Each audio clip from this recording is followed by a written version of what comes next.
What was everyday life like in a medieval village? The truth is, like many periods in history, medieval life differed from village to village and from person to person.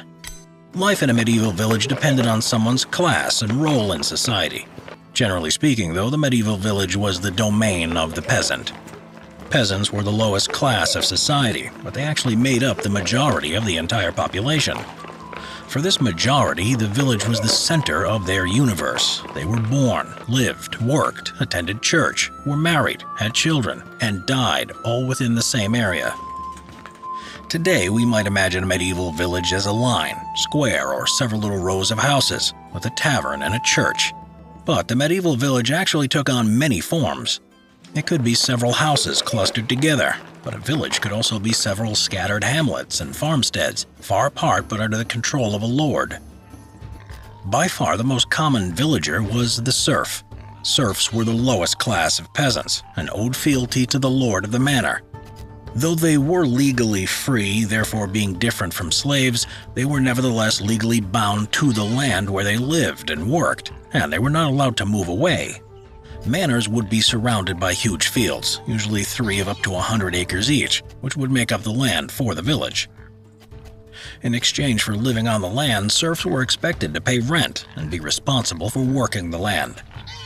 In northwestern Europe, much of the work revolved around farming cereal crops such as wheat, barley, or rye. Fields surrounding the manor would be worked in rotation, and each would be divided into strips to be worked by individual peasant families.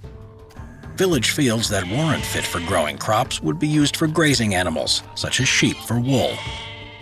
Beyond the fields would often be woodland, which gave fuel and building materials or where wild animals could be hunted for food, but only for a privileged few. Resources cultivated in the countryside villages would feed and provide for the village residents, but would also be transported to those living in nearby towns and cities. For the village serf, daily life was difficult, backbreaking, and a constant struggle for survival. From starvation to the plague, it seemed as though the threat of death was always on the horizon. The majority of medieval villagers would wake at sunrise in order to make the most of the working day. They would work extremely hard from dawn to dusk, with meager meals of bread and pottage, a thick soup made from porridge, peas, and beans. Most villages kept communal cows, so milk, butter, and cheese would also make the menu, with meat being an extremely rare treat until the 15th century. Ale was part of the payment that the peasants received for working the lands of the manor. The peasants received portions of everything produced on the land, although more expensive items were given in smaller quantities. It was thought that if you performed your duties by working hard, plowing the fields, and providing for the realm, then you would be rewarded in the afterlife. Daily life in a medieval village would also change depending on the time of year. The necessary work for villagers depended on the month. Whether that be harvesting wheat in July, while village life was extremely hard work, the sheer amount of religious feast days meant that there was always cause for rest and celebration. However, not all those living in the village would spend their days as serfs working the land. Some would be a higher class of peasant. In the lord's absence, the village manor would be run by a steward, the highest-ranking village official. There would also be trade workers such as bakers, millers, and blacksmiths.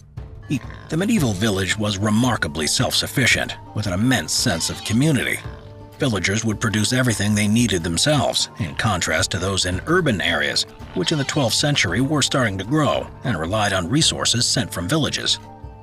Villagers would make their own clothes from leather, linen, or wool. They would grow their own food using farm tools made by the village blacksmith. They could grind grain for flour at the village mill, and there would be communal bakers where villagers could bring their loaves to be baked. Villagers were also practically self-governing. In medieval England, a law system called frank pledge was put in place, which meant that all villagers were equally responsible for the behavior of their peers and neighbors. Between 1346 and 1353, the bubonic plague, known as the Black Death, claimed 30 to 60% of Europe's population.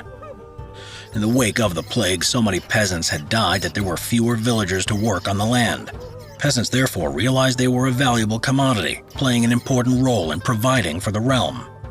They were able to demand higher wages, better working conditions, and lower taxes. These demands led to revolts and uprisings, and eventually led to many peasants rising into higher roles within society. The lower population also meant that fewer crops were needed, driving the price of grain down. Villages that had initially thrived through the growing of grain in large open fields fell into disrepair, and over time, many were deserted until the 16th century. All in all, after the devastation of the plague and the changes in social structure that followed, medieval village life was never quite the same.